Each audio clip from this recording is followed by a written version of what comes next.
Just another brother with another humble question. Just another brother with another humble question.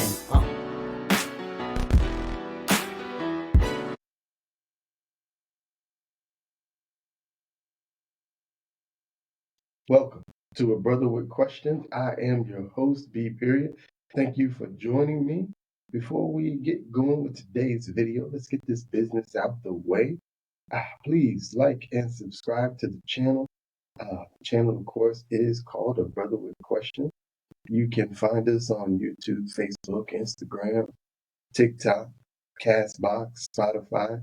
Find the location and like, and then make sure you subscribe. And do me a favor, share it one time for me. Just one time. Just share it one time for me so that others can find out what you are listening to. But let's dive right into today's video. Today's video is talking about the Iowa Caucus. The Iowa Caucus just went down this week. Let's check it out. Let's see what she got to say. Their choice clear for the presidential nominee. They voted resoundingly in favor of Donald Trump at last night's caucuses, launching the former president's march to a rematch with Joe Biden in November. Trump's win left his competitors lagging far behind in the first state-by-state contest where Republican voters select their candidate. Trump thanked his supporters for turning out despite the frigid temperatures and blizzard conditions. So we're going to put America first. We're going to make America great again. Again, Iowa, we love you. This is the first because the big night is going to be in November when we take back our country. Trump received 51% of the vote share in his historic victory. He lost the Iowa caucuses back in 2016, but momentum for his comeback campaign has surged this year, even though he faces a litany of legal troubles, including more than 90 felony charges across 4 states. Trump finished far ahead of his rivals. We're still waiting.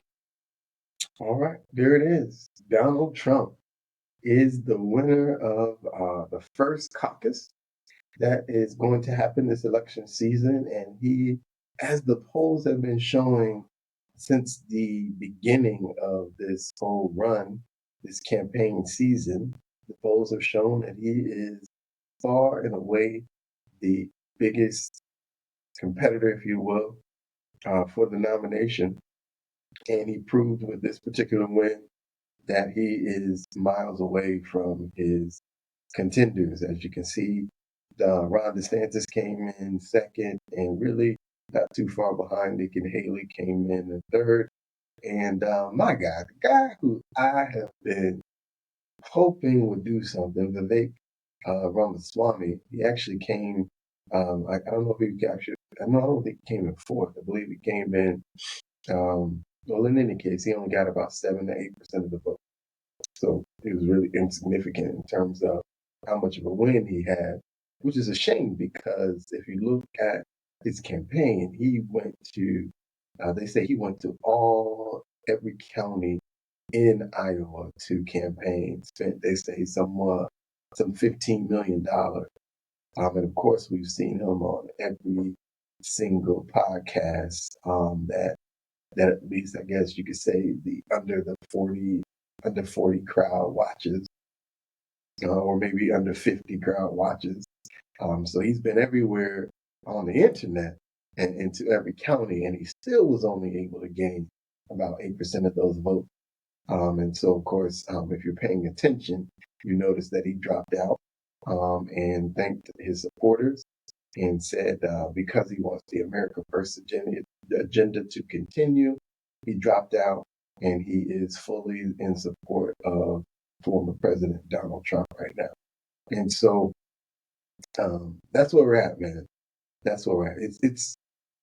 It's interesting watching some of the different coverages that are out there, because there are a lot of people who are very disappointed right now that the polls basically are proving themselves to be true, because it's not like they didn't see the poll.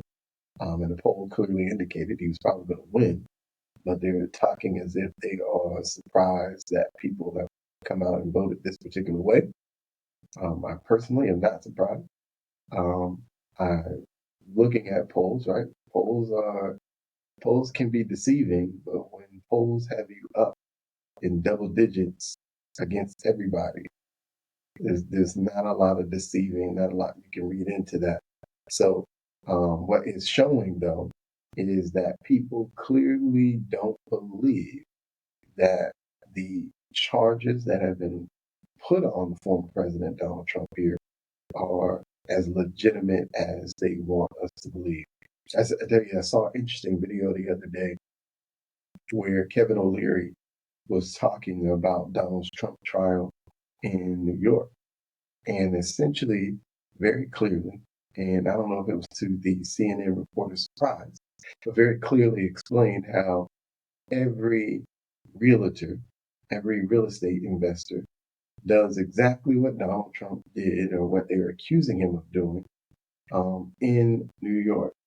Every real estate investor, where you're doing it in New York, and whether you're doing that in New York, whether you're doing that in Florida, whether you're doing that in Europe, whether you're doing that in Asia, every real estate investor does exactly what they are accusing Donald Trump of doing, but yet somehow it is now a crime for him that they are trying to convict him of.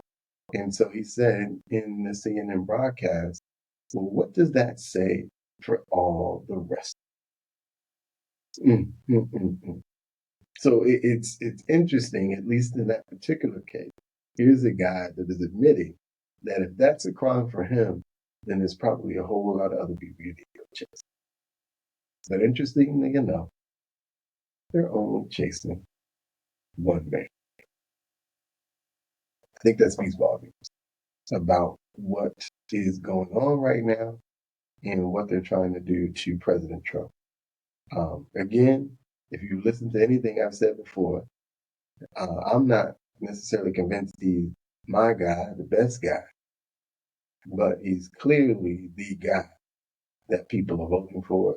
And I truly believe one of the leading reasons why he's getting the votes that he's getting is because people believe clearly there is a system that is out to ruin him, not only as a former president, and to discredit anything he's done as a former president.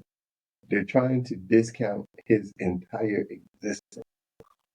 And I think people are seeing the fix, if you will, that whether you call it the government, whether you call it the Democrats, that they're doing. And as a result, people are pushing back and going, you know what? Maybe he is the outsider. Maybe he is that guy who's still on the outside, who's going to come in and change their system. And because he's changing their system, or at least trying to change their system, they're afraid of him. And so, you know what? I'm going to put the guy in who they're afraid of, rather than leave the guy who we know is built into the system, who's been birthed in the system for over 40 years of his life. Who the main thing he knows is the system. And if you're paying attention, this is only the beginning, and this thing does not look good for current President Joe Biden. But we're going to keep our eye on this thing. We're only at the beginning. Next week we got New Hampshire, but again, according to the polls, it's probably going to win that one too. We'll see.